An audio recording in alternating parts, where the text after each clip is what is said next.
بات سے تو آپ کو مطلب نہیں ہونا چاہیے کہ چور کون ہے.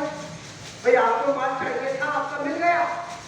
کہ ابو طالب آگے سے بھی چوری ہوگی؟ کب بالکل 100% آگے سے مال چوری نہیں ہوگا. کہ ٹھیک ہے, کہ تمہارا قافلہ کب جائے گا؟ کہ چل جائے گا. اب قافلہ چلنے لگا. جناب ابو طالب نے انہیں بلایا کہ سنو, تمہارا جو مال تھا آج وہ تجارت کے لیے جا رہا ہے. اب تم سب کو اپنے اپنے مال کی حفاظت کو کرنی ہے. جو پہنچ گئے میرا سلام ہے. اب ہر ایک کو اپنے مال کی حفاظت کو کرنی ہے. کیا کہنا چاہتے ہو؟ کہا میں یہ کہنا چاہتا ہوں, کھولنے بھی تمہیں, اونٹ باندھنے بھی تمہیں, مال لادنا بھی تمہیں, مال اتارنا بھی تمہیں. کہ ٹھیک ہے. اب سب پہنچے اور جا کر اونٹوں کو کھولا, مال کو لادا گیا. اب قافلہ چلنے لگا. جس مقام پر جا کر چوری ہوا کرتی تھی, یہ اس مقام پر پہلے ہی پہنچ گئے اور اپنے اپنے ساتھیوں کو دیکھ کے کہہ رہے تھے کہیں آج یہ پھر نہ آ جائے چوری کرتے, کیونکہ آج خدیجہ کا مال نہیں جا رہا تھا, آج ان کا مال جا رہا تھا. ریڈ زون ایریا جہاں پہ ہمیشہ لوٹا جاتا تھا, وہاں پہ پہنچے اور ایک دوسرے سے کہتے پیچھے ہٹو ہمارا مال جا رہا ہے, پیچھے ہٹو ہمارا مال جا رہا ہے, پیچھے ہٹو ہمارا مال جا رہا ہے. خدا کی قسم سلام کیجئے جناب ابو طالب کی ذہانت کو, جناب ابو طالب کی ذہانت پہ کروڑوں سلام. مکے کے چوروں کو ایک رات میں چوکیدار بنا دیا.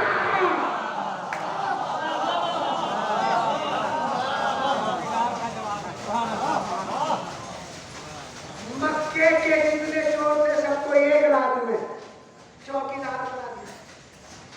یہ اور بات ہے کہ یہاں تو چوکیدار ہی چور ہے. مکے کے سارے چوروں کو ایک رات میں چوکیدار بنا دیا. کہ ہمارا مال جا رہا ہے. اب جو قافلہ واپس آیا, جناب خدیجہ جس دروازے پر شکایت لے کر آئی تھی اسی دروازے پر آئی. کہ کیوں آئی ہو؟ کہ حضور, جناب ابو طالب سے کہتے حضور یہ میری تجارت کا فائدہ نہیں ہے, یہ آپ کی ذہانت کا فائدہ ہے. اس بار جو ہمارا قافلہ گیا ہے اس میں 2 گنا منافع ہوا ہے, 2 گنا منافع ہوا ہے. جناب خدیجہ مال لے کر جناب ابو طالب کے پاس آئے کہ حضور یہ مال رکھا ہے, اٹھا لیجیے. خدیجہ ہے عرب کی بہت بڑی تاجرہ خویلد کی بیٹی. ابو طالب ہے ہاشمی خاندان کے چشم و چراغ, غیرت مند بیٹا جناب ہاشم کا. خدیجہ نے کہا کہ مال اٹھا لو. جناب ابو طالب نے کہا کہ ہم مال کو نہیں اٹھائیں گے, میں ہاشم کا بیٹا ہوں, میں ہاشم کا پوتا ہوں, میں مال اس لیے نہیں اٹھاؤں گا کہ ہمارا خاندان جب کسی پہ احسان کرتا ہے تو وہ بدلہ لینے کے لیے نہیں کرتا ہے. ہم مال نہیں لیں گے, اسے اٹھا کر لے جاؤ. جناب خدیجہ نے کہا کہ اب جناب ابو طالب نے کہا اچھا خدیجہ اگر تم کچھ کرنا ہی چاہتی ہو, اب سنیے گا, توجہ سے سنیے گا, جہاں تک میری آواز جا رہی ہے وہ جتنے افراد سب توجہ سے سنیے گا. یہ تاریخ اسلام ہے, یہ کتابوں میں لکھی ہوئی بات ہے, کوئی من گھڑت نہیں ہے.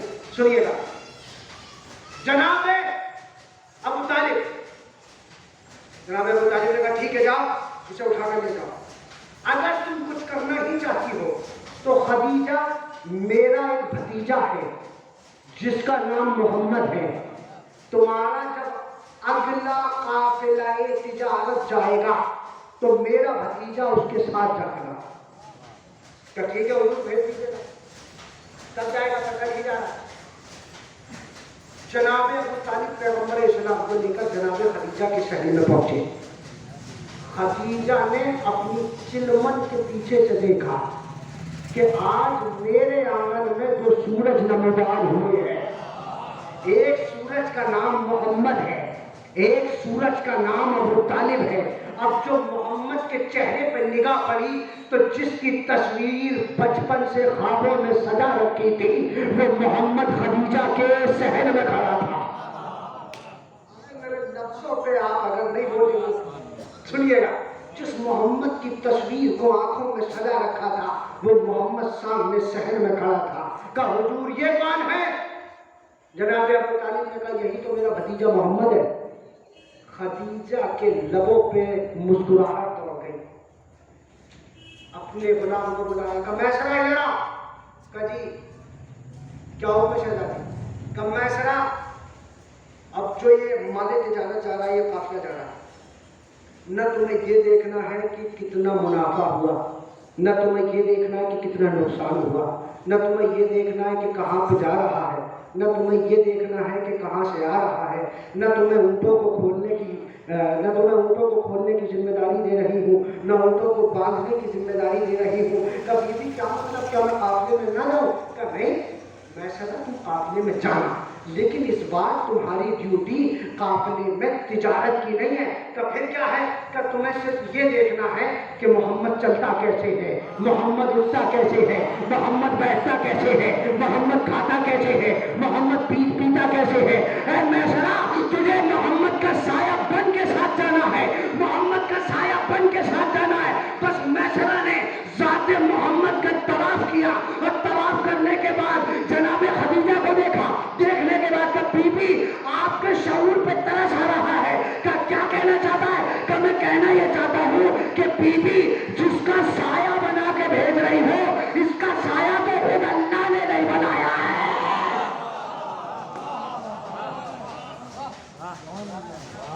جس کا سایہ بنا کے بھیج رہی ہو اس کا سایہ تو خود اللہ نے بھی نہیں بنایا. تو ٹھیک ہے جاؤ میسرہ. اب جو قافلہ واپس پلٹ کر آیا جیسے ہی دروازے پہ تکبر بات ہوا فوراً جناب خدیجہ نے دروازہ کھولا. کہا میسرہ ادھر آ جا. میسرہ آیا.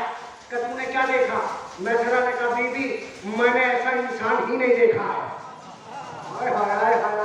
میں نے ایسا انسان ہی نہیں دیکھا. کہ میسرہ تم نے کیا دیکھا؟ محمد چلتا کیسے ہے، محمد اٹھتا کیسے ہے، محمد کھاتا کیسے ہے، محمد پیتا کیسے ہے، محمد کا طرز زندگی کیا ہے. بس میسرہ نے سنا. میسرہ نے کہا بی بی جب وہ چلتا تھا تو ایسا لگتا تھا کہ آسمان پہ بادل ہے جو اس کا سایہ کیے ہوئے ہیں. بی بی میں نے شروع میں سمجھا کہ یہ محض ایک اتفاق ہے کہ ایک بادل ہے جو محمد کے اوپر چل رہا ہے، لیکن بی بی مجھے تعجب تو جب ہوا جب محمد دائیں جاتا تھا بادل دائیں جاتا تھا، محمد بائیں جاتا تھا بادل بائیں جاتا تھا، محمد آگے چلتا تھا بادل آگے چلتا تھا، محمد پیچھے چلتا تھا محمد بادل پیچھے چلتا تھا. کہ میسرہ یہ بتا کہ کھاتا کیسے تھا؟ میسرہ نے کہا بی بی جب بھوک لگتی تھی آسمان سے کھانا اتر کے آتا تھا، جب پیاس لگتی تھی زمین پہ ٹھوکر مارتا تھا، پانی ابلنے لگتا تھا. کہ میسرہ بس اتنا بتا دے کہ محمد میں کوئی عیب تو نہیں ہے، محمد میں کوئی عیب تو نہیں ہے. تو میسرہ نے کہا بی بی آپ کی عزت کی قسم کھا کے کہتا ہوں جس طرح اللہ میں کوئی عیب نہیں ہے اسی طرح محمد میں کوئی عیب.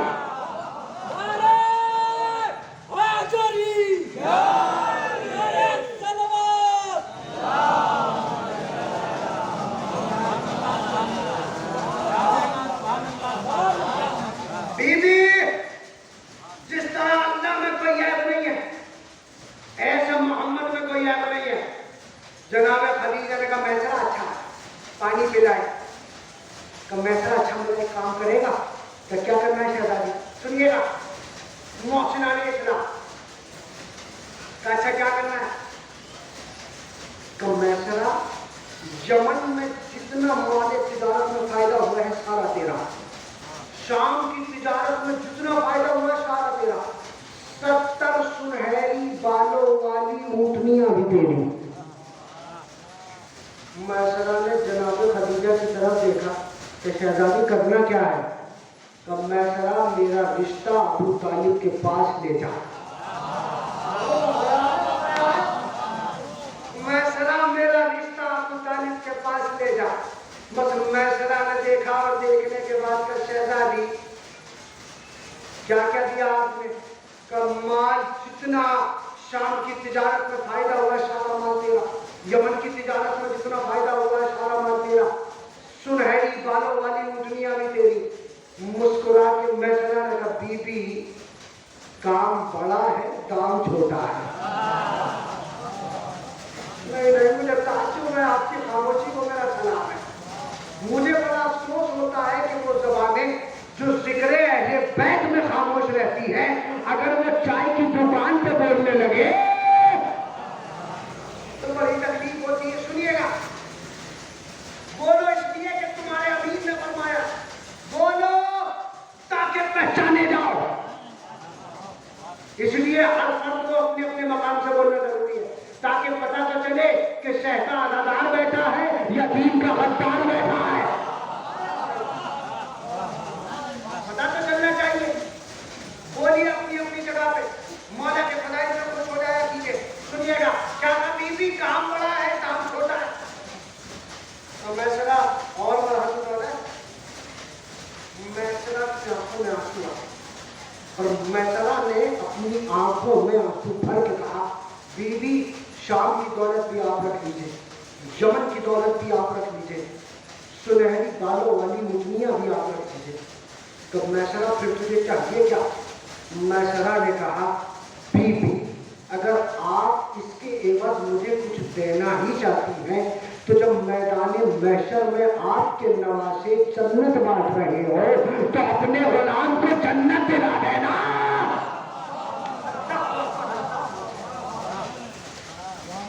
میسرہ رشتہ لے کر جناب ابو طالب کے پاس پہنچا. مختصر کرا، رشتے کو قبول کیا گیا. جناب ابو طالب کے گھر سے پیغمبر کی بارات چلی. خاموشی سے جملہ کہہ دیا، اس کا مطلب یہ نہیں ہے کہ میرے دھکوں میں دم نہیں تھا. سنیے گا، کبھی کبھی بے دم ذاکر شور مچا جاتے ہیں، کبھی کبھی دم لگانے کے بعد بھی کوئی مجمع میں حرارت پیدا نہیں کر پاتا. سنیے گا اور بہت توجہ سے سنیے گا. میں اپنے پاس سے نہیں کہہ رہا ہوں، ہمارے برادران اہل سنت کی کتاب، بڑی مقدس اور محترم کتاب ترمذی میں لکھا ہے کہ جس وقت پیغمبر اسلام کی ولادت کا وقت آیا تو جناب آمنہ جناب ابو طالب کے پاس آئی. آ کر کہا، حضور محمد کی ولادت کا وقت آ رہا ہے، کہاں ولادت ہوگی؟ جناب ابو طالب نے کہا، میرا گھر حاضر ہے. جناب ابو طالب کے گھر میں. اس کا مطلب یہ ہے کہ ترمذی سے یہ ثابت ہو جاتا ہے کہ پیغمبر کی ولادت جناب ابو طالب کے گھر میں ہوئی. پیغمبر کا نام محمد جناب ابو طالب نے رکھا. پیغمبر کو جناب ابو طالب نے پالا. پیغمبر کی برات بھی جناب ابو طالب کے گھر سے رہی. پیغمبر کا نکاح بھی جناب ابو طالب نے پڑھا. یہ ہماری کتابوں سے ثابت نہیں ہے، یہ اہل سنت کی کتابوں سے ثابت ہے، ہمارے بڑے بھائیوں کی کتابوں سے ثابت ہے. میں کہتا ہوں اس میں تو کوئی تضاد ہی نہیں ہے، اس میں تو کوئی فساد ہی نہیں ہے، یہ تو سامنے کی بات ہے. ترمذی میں یہ ثابت کر دیا کہ محمد پیدا ہوئے ابو طالب کے گھر میں. محمد کا نام محمد رکھا ابو طالب نے. محمد کو پروان چڑھایا ابو طالب نے. محمد کی برات گئی ابو طالب کے گھر سے. محمد کا نکاح پڑا ابو طالب نے. اللہ نے کہا، اے ابو طالب تم نے اپنی ذات کے مطابق میرے حبیب پر احسان کیا ہے. حل جزاء الاحسان الا الاحسان، میں بھی احسان کا بدلہ احسان دوں گا. سن محمد، میرا حبیب تیرے گھر میں پیدا ہوا ہے، تیرا بیٹا میرے گھر میں پیدا. میرا حبیب تیرے گھر میں پیدا ہوا ہے، تیرا بیٹا میرے گھر میں پیدا ہوگا. اے میرے ابو طالب، تو نے میرے حبیب کا نام محمد رکھا ہے، میں تیرے بیٹے کا نام علی رکھوں گا. سنتے آئیے، سنتے آئیے. اے ابو طالب، تو نے میرے حبیب کو پالا ہے، میرا حبیب تیرے بیٹے کو پالے گا. اے ابو طالب، تو نے میرے حبیب کا نکاح فرش پہ پڑا ہے، میں تیرے بیٹے کا نکاح عرش پہ پڑا ہے.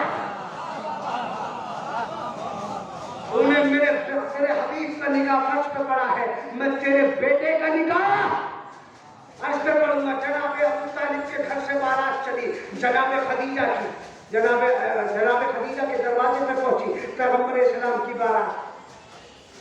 جناب ابو طالب نے نکاح پڑھا. شاید کہ جشن کا بہترین اور عمدہ جملہ ہو جائے. سنیے گا جملہ، سنیے گا.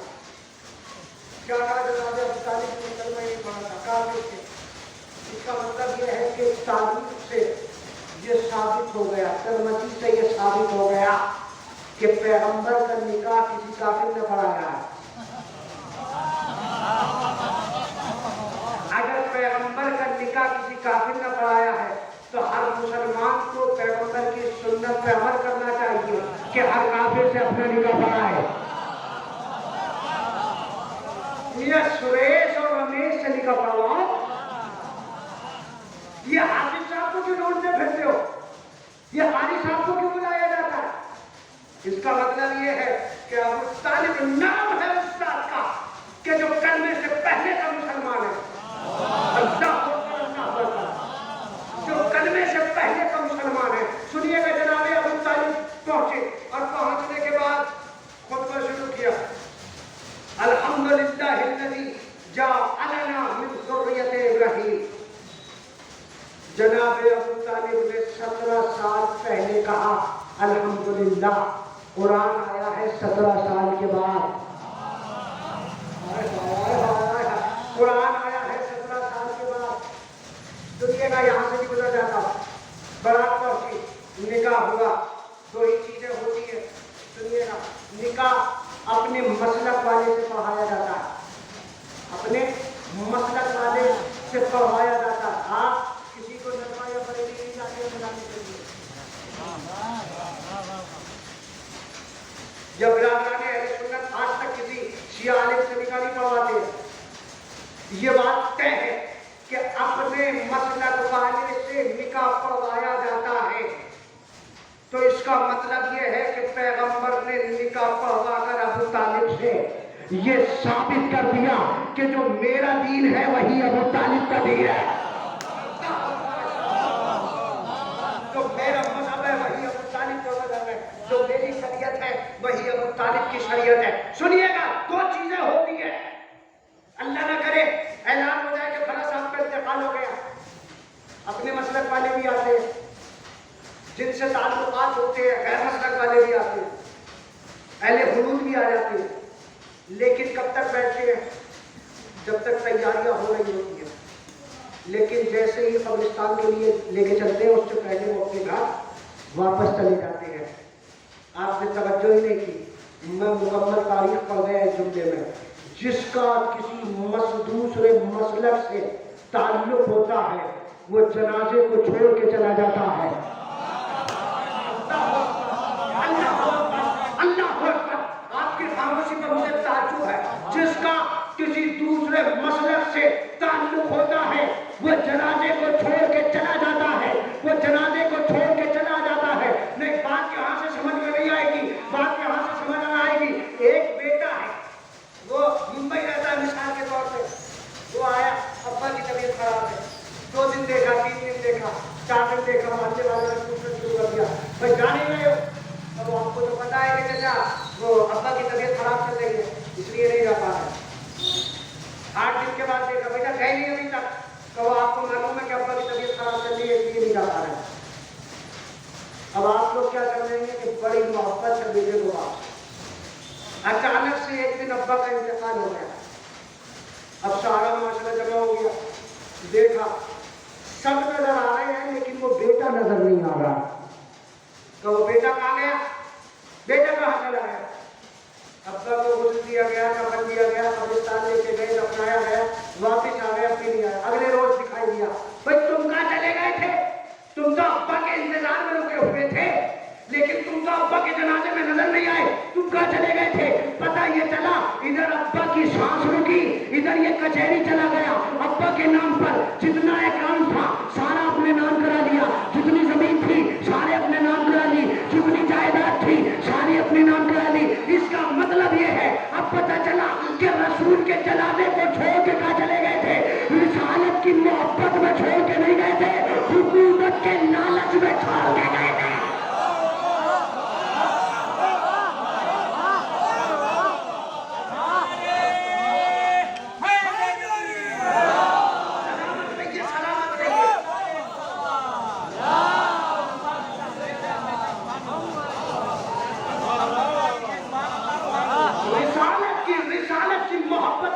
کے گئے تھے.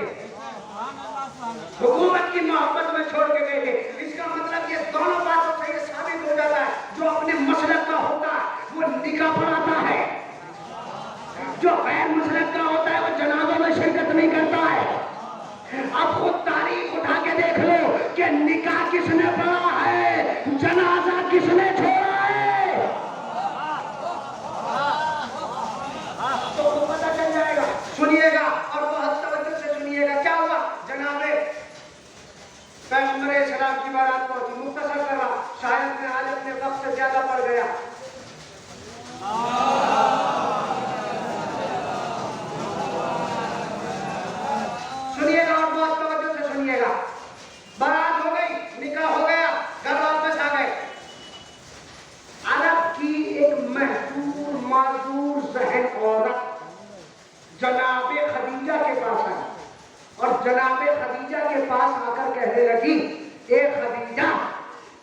تم نے کس غریب سے شادی کر دی؟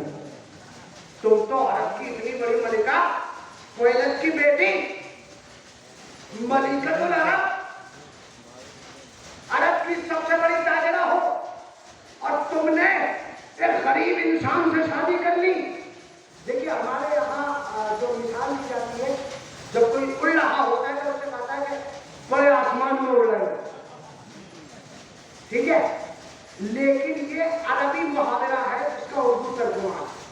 عربی میں محاورہ ہے تاجہ الی السما،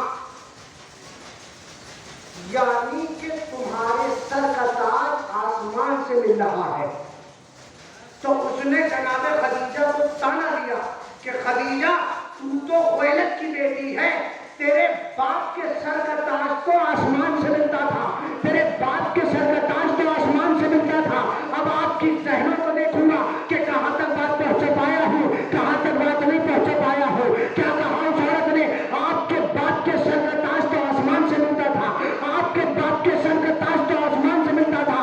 خدیجہ نے جھڑک کے کہا پاگل ہے، بکواس مت کر، میرے باپ کے سر کا تاج آسمان سے ملتا تھا، میرے شوہر کی جوتیاں عرش سے ملیں گے۔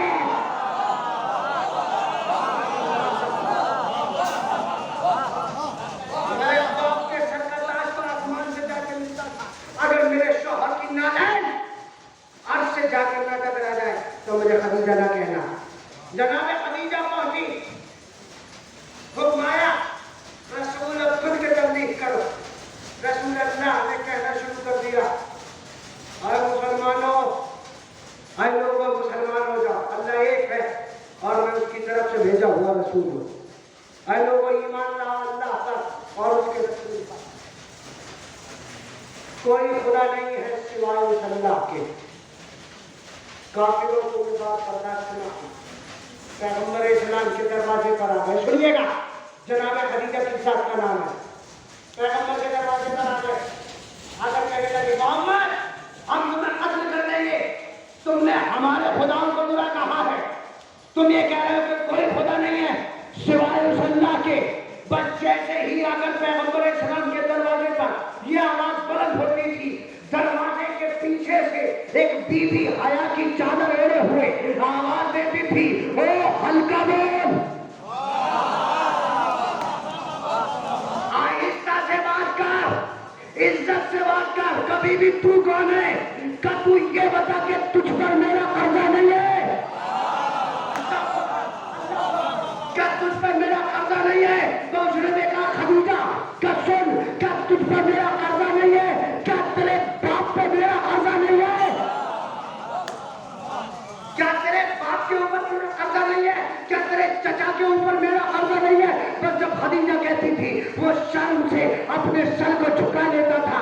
خدیجہ کہتی تھی اب تو خدیجہ کے دروازے پہ آیا ہے، شرم سے اپنے سر کو نہ جھکا، شرم سے اپنے سر کو نہ جھکا، کبھی بھی پھر کرنا کیا ہے؟ خدیجہ نے کہا بس ایک کام کر، میرے شوہر کا کلمہ پڑھتا جا، قرضہ معاف کراتا رہا۔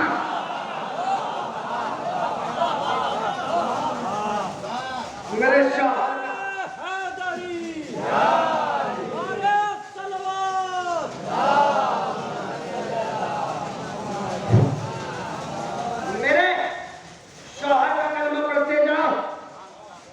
کلمہ پڑھتے چلے جاؤ گے، قرضہ معاف ہوتا چلا جائے گا۔ جناب خدیجہ اپنا مال لٹا کے نبی اسلام کے نام پر، ایک ابو طالب ہے جو طاقت لٹا رہا تھا، ایک خدیجہ ہے جو دولت لٹا رہی تھی۔ اللہ نے کہا ہے میرے حبیب احسان دونوں کے بہت ہیں، ابو طالب کا بھی احسان ہے، خدیجہ کا بھی احسان ہے۔ اے ابو طالب اب ہمیں نبوت کو یہی ختم کرنا ہے، امامت کا سلسلہ آگے بڑھانا ہے۔ اے ابو طالب اگر ہم امامت خدیجہ کی نسل میں رکھ دیں تو ابو طالب کا کیسے قرضہ اتاریں گے؟ اگر ابو طالب کی نسل میں رکھ دیں تو خدیجہ کا احسان کیسے اتاریں گے؟ سنیے گا، آخر کر رہا ہوں اپنی تقریر کو۔ اے محمد ابو طالب کے لیے احسان بہت ہے، اے محمد خدیجہ کے لیے احسان بہت ہے۔ اگر ہم امامت کو خدیجہ کی نسل میں رکھتے ہیں تو پھر ابو طالب کے احسان کیسے اتاریں گے؟ اگر ابو طالب کے نسل میں رکھتے ہیں تو خدیجہ کا احسان کیسے اتاریں گے؟ گزاریں گے. اے میرے محمد ایک دن ٹہلتا ٹہلتا معراج کی شکل میں عرش پہ چلا, بیٹھ کے بات کر لیتے ہیں, محمد کا ابو طالب کا بیٹا لے لیتے ہیں, خدیجہ کی بیٹی لے لیتے ہیں, دونوں کی شادی کرا دیتے ہیں, پھر ان کی نسل میں امامت کو رکھتے ہیں تاکہ دنیا کو پتہ چل جائے کہ جس نے اسلام پہ احسان کیا ہے اس کی نسل میں امامت ہے, جس نے اسلام کو لوٹا ہے اس کی نسل میں بغاوت ہے.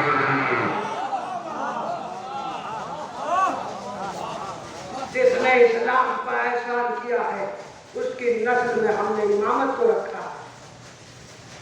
جو اسلام کا مال لوٹ رہے تھے ان کی نسلیں کل بھی بغاوت کر رہی تھی, آج بھی بغاوت کر رہی ہیں. سنیے گا, وہ احسانات جو اسلام کو جناب خدیجہ نے کیے اس کے نتیجے کو جناب فاطمہ کہتی ہے. اللہ اکبر اللہ, اس سے زیادہ خوبصورتی سے میں نہیں پڑھ سکتا, اس سے زیادہ خوبصورتی سے میں نہیں پڑھ سکتا. سنیے گا, احسان خدیجۃ الکبریٰ کا بدلہ پروردگار عالم نے فاطمہ کی شکل میں خدیجہ کو دیا, اور ابو طالب کے احسانوں کا بدلہ علی کی شکل میں ابو طالب کو دیا. اللہ اکبر اللہ. سنیے گا, انشاءاللہ کل کی مجلس میں, کل کی تقریر میں, کل کے جشن میں میرا دل ہے کہ دونوں ذاتوں کے نتائج, احسانات کے نتائج بی بی جناب سیدہ کے عنوان سے گفتگو کریں. یہ وہ احسانات ہیں جو جناب خدیجہ نے اور جناب ابو طالب نے اسلام پر کیا. سمجھ میں نہیں آتا کہ ابو طالب نے کس قدر احسانات کیے ہیں. یہ چند احسانات ہیں جو تاریخ میں رقم کر دیے. بہت سے ایسے احسانات ہیں کہ جنہیں تاریخ دیکھ ہی نہ پائے. بہت سے احسانات جناب خدیجہ سلام اللہ علیہا کے ایسے ہیں کہ جسے تاریخ رقم ہی نہیں کرتی. اس کا مطلب یہ ہے کہ ہمیں اپنی زندگی میں یہ جاگتی کرنا چاہیے اور اپنے دل و دماغ میں اسے بسا لینا چاہیے کہ اسلام سے اگر ان دونوں ذاتوں کو ہٹا دیا جائے تو اسلام کی بنیاد کھوکھلی ہو جائے گی. اسلام تو ستونوں پہ ٹکا ہوا ہے. ایک ستون کو ابو طالب کہتے ہیں, ایک ستون کو خدیجۃ الکبریٰ. آپ کا بہت بہت احسان مند ہوں, آپ کا شکر گزار ہوں کہ آپ نے اتنی حسین سماعتوں کے ساتھ میرے بیان کو آپ نے سماعت کیا. سنیے گا, میں یہاں پہ آنے والے اور اس جشن میں شریک ہونے والے ہر ایک انسان کا, اہل خانہ اور اس جشن کے بانیان کی طرف سے شکر گزار ہوں کہ وہ اس جشن میں مسلسل شرکت کر رہے ہیں اور یہ اعلان کر رہے ہیں کہ ہمارے دل میں جو شمع روشن ہے وہ محبت ابو طالب اور جناب خدیجۃ الکبریٰ کے نام سے ہے. یہ جشن منایا جا رہا ہے اسلام کا.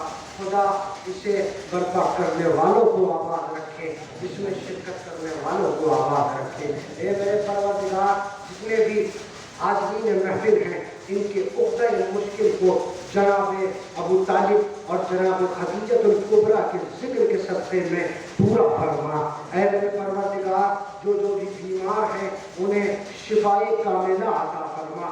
یہ ذکر شفا ہے, یہ مریضوں کو شفا عطا کرتا ہے. اے میرے پروردگار, تجھے واسطہ ہے ان اٹھے ہوئے ہاتھوں کا, اس ذکر کا. اے میرے پروردگار, جو وبا پوری کائنات میں پھیل رہی ہے, اس پوری کائنات میں جہاں جہاں بھی تیری مومنین آباد ہیں, تیری بارگاہ میں سر کو جھکانے والے آباد ہیں, جہاں جہاں بھی مسلمین آباد ہیں, اے میرے پروردگار انہیں اس وبا سے, اس بلا سے محفوظ فرما. اے بار الہ, جن کے جو بھی مشکل ہیں ان کی مشکلوں کو حل فرما. اے بار الہ, مظالم مقدسہ کی حفاظت فرما. اے بار الہ, علماء حق کی حفاظت فرما. اے بار الہ, مراجع کرام کی حفاظت فرما. اے بار الہ, ہم تیرے پیارے کے عزادار ہیں, ہمیں کوئی غم نہ دینا سوائے ہمیں سید الشہداء کے. اور اللہ ایک دعا جو ہر مومن کو کسی بھی مقاصدے کے بعد بالخصوص کرنی چاہیے، اس لیے کہ ہمارا اس دور پورا شوق میں کوئی مونس و مددگار نہیں ہے. اے بار اللہ یوسف زہرا امام زمانہ علیہ السلام کے ظہور میں تعجیل فرما، تعجیل فرما، تعجیل فرما. ہمیں ان کے انصار و امان میں شمار فرما.